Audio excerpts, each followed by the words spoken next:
The Atlantic is behind us, but danger lies ahead. From Cadiz, Spain, we set our course towards Gibraltar, a passage both legendary and feared. We've just left Cadiz, and ahead lies one of the trickiest stretches of water we've faced so far. Orca attacks, shallow coast, fishing nets, and then the Strait of Gibraltar itself. Let's hope our plan works.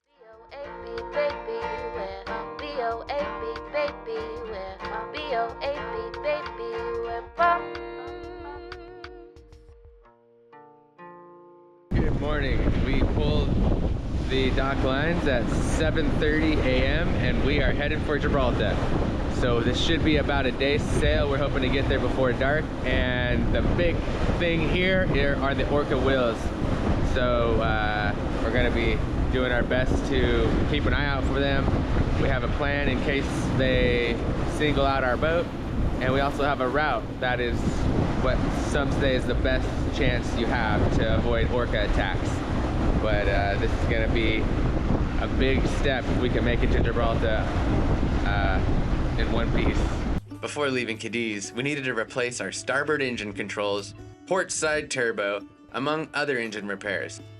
Being a paid delivery, we didn't have to DIY everything, which is what I've been used to. We also found another dinghy and did many projects ourselves. Exploring Spain with the captain and crew was epic, of course. We're exploring Cadiz, the old town of Cadiz, which happens to be the oldest city in all of Europe.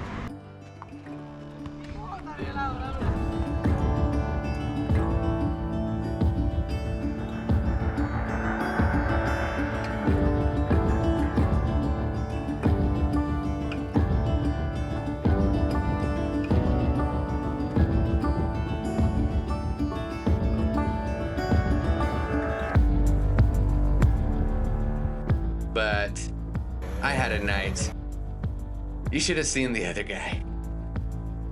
Moving on.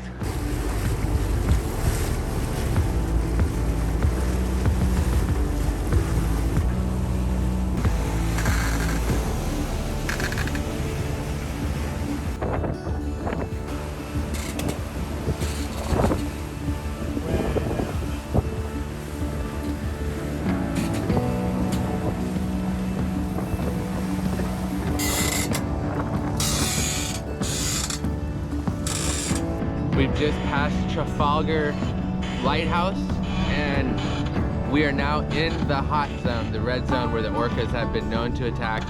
Our strategy is to stay very close to land. We've actually been staying close to land this entire time. So we're hugging the coast and we have probably a couple hours now. So Who are you talking to? look who popped out. We got our metal, it's a horn that we're gonna put in the water, bang it, and we have a couple other strategies up our sleeve just in case, but everyone's up, we got our eyes peeled, and staying close to land seems to be one good strategy instead of cutting right through. And it's so cool, we can see the north coast of Africa right now. This is just such a beautiful place to sail, and it's nice to be sailing right along the coast. And you know, the Atlantic Ocean was awesome, don't get me wrong, but it is cool to always have something to look at, and the view's always changing, and then looking at the map and say, oh, that's what I'm looking at there. Okay.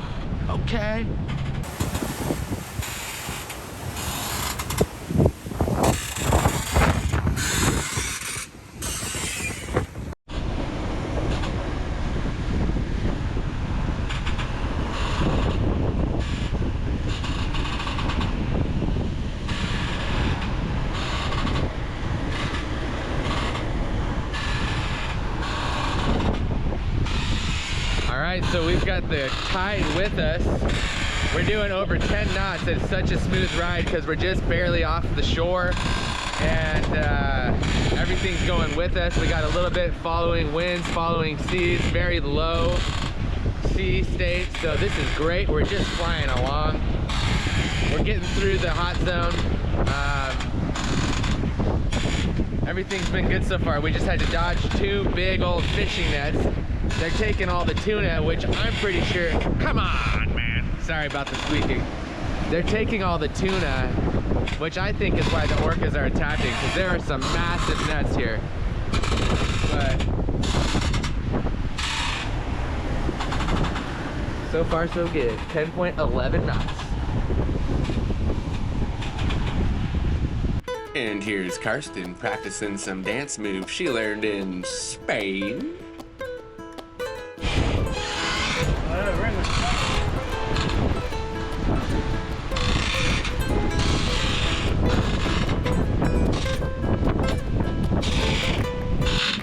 There's the shipping channel. We're just rounding the most southern point of Spain. We're gonna make our turn directly to Gibraltar. We're gonna go on the inside of the shipping channel, on the north side of the shipping channel. We can see the ships coming out.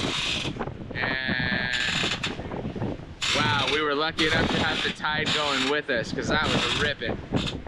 After hours of tension, another trial rises before us, the Strait of Gibraltar, a narrow, turbulent funnel where the Atlantic collides with the Mediterranean, and one of the busiest shipping lanes on Earth. It's like a highway out here. Tankers, ferries, container ships, they won't change course for us. We have to stay alert and stay out of their way.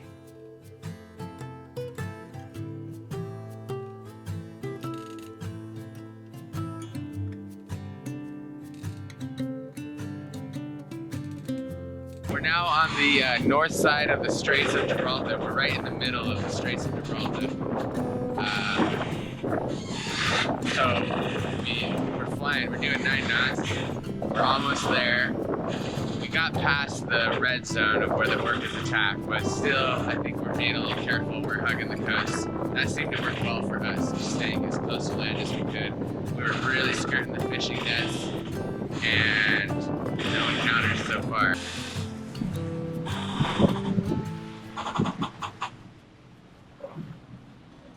Past the Orca territory, past the gauntlet of steel, at last, the Atlantic falls away behind us, and before us opens the calm blue of the Mediterranean.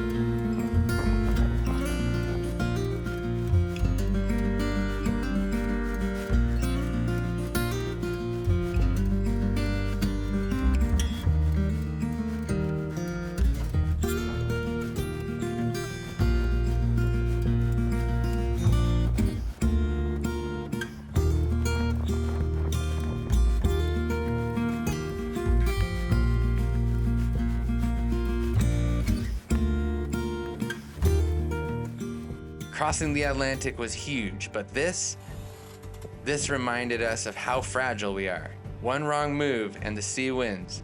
Every mile we sail has to be earned. Ahead lies the long passage east.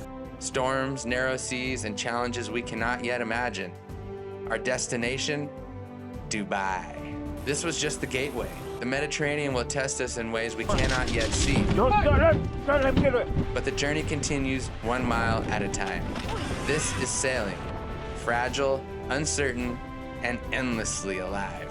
If you've enjoyed this crossing, hit like and subscribe, and join us for the journey ahead. Look, I don't want to be too dramatic or anything. We are a day away from the red zone, the main concern of this whole journey. We're going to be sailing down the Red Sea past Yemen, and today we had a distress signal that said piracy, and it was about 240 miles south of us, and basically right in line with where we're going. Thank you to the BOAB patrons, and thank you for watching Bums on a Boat, a dream started by these yahoos, one of which is me. Click here to subscribe and join the adventure that never seems to end. These are the tales of BOAB.